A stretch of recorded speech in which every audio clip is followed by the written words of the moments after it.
Baiklah,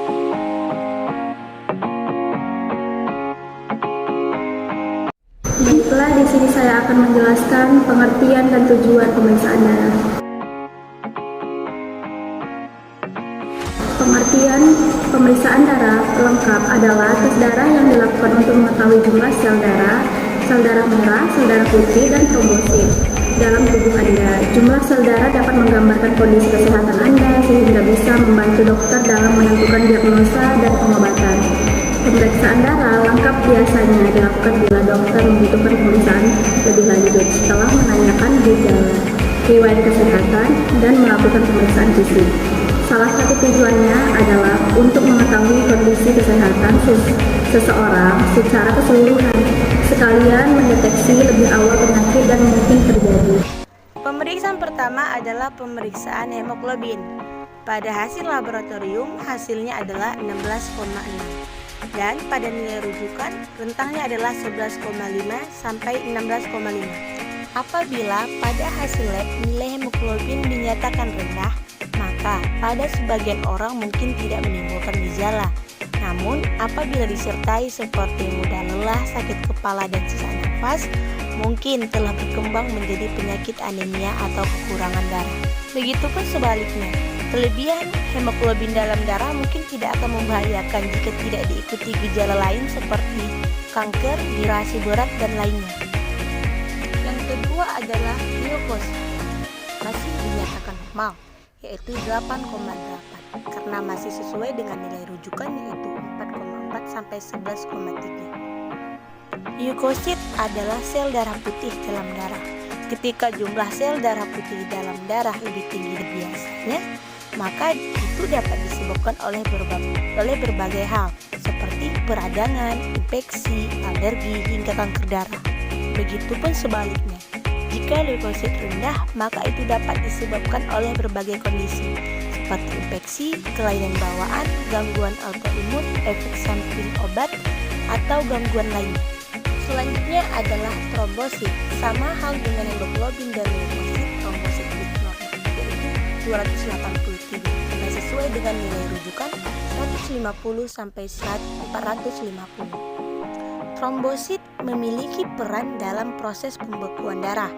Jadi apabila trombosit mengalami ketidaknormalan dapat menyebabkan darah sulit membeku, atau apabila lebih tinggi maka dapat menyebabkan gumpalan darah sehingga menyebabkan stroke dan serangan jantung. Selanjutnya adalah hematokrit, masih dinyatakan normal yaitu 35,0 karena sesuai dengan nilai rujukan yaitu 35 sampai 47. Hematokrit merupakan kadar sel darah merah dalam darah. Jadi apabila terlalu rendah atau terlalu tinggi dapat menjadi salah satu tanda penyakit tertentu seperti dehidrasi, anemia, penyakit jantung bawaan, penyakit paru, gagal ginjal, hingga leukemia. Yang kelima adalah eritrosit, memiliki nilai normal yaitu 4,12 karena masih dalam nilai rujukan 4 sampai 5,9. Eritrosit merupakan sel yang mengandung hemoglobin. Eritrosit terlalu tinggi biasanya disebabkan oleh kelainan genetik atau faktor keturunan. Selanjutnya adalah hitungan jenis.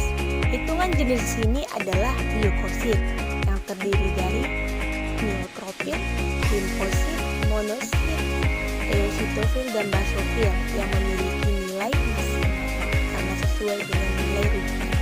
Hal ini dikarenakan leukosit pun yang masih memiliki nilai maksimal. Namun, pada rajin endapan darah memiliki nilai HI yaitu 21 karena melebihi dari nilai rujukan yaitu 0 sampai 20. Hal tersebut dapat akan mengarah pada penyakit tipes dan radang sendi.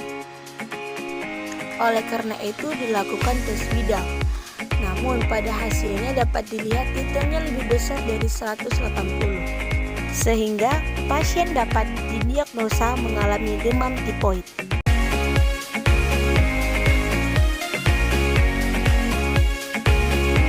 Pengertian dan tujuan pemeriksaan urin. Cek urin atau disebut juga dengan istilah analisis adalah pemeriksaan kesehatan yang dilakukan melalui media urin atau air seni. Prosesnya melibatkan pemeriksaan penampilan, konsentrasi, dan zat-zat yang terkandung di dalam urin. Banyak penyakit dan gangguan memengaruhi bagaimana tubuh membuang limbah dan racun.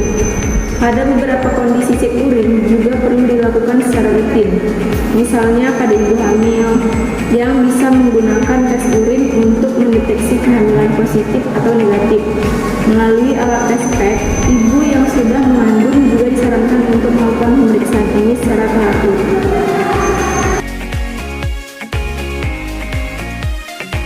Laporan hasil pemeriksaan laboratorium di samping menunjukkan pemeriksaan urin normal baik dari segi warna maupun eritrositnya.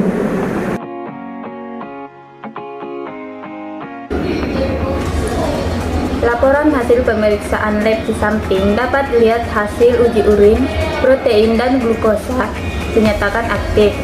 Maka dapat diperkirakan bahwa pasien menderita diabetes mellitus dan infeksi saluran kencing. Diabetes mellitus. Penyakit ini memiliki gejala yang khas, mudah haus, mudah lapar, dan sering buang air kecil, dengan jumlah urin yang dikeluarkan melebihi jumlah normal. Namun, perlu dilakukan pemeriksaan lebih lanjut. Penderita diabetes memiliki kadar gula yang tinggi dalam urin. Warna urin juga lebih transparan atau tidak memiliki warna sama sekali dan beraroma manis. Hal ini menyebabkan kenapa penyakit diabetes dikenal juga dengan istilah kencing manis.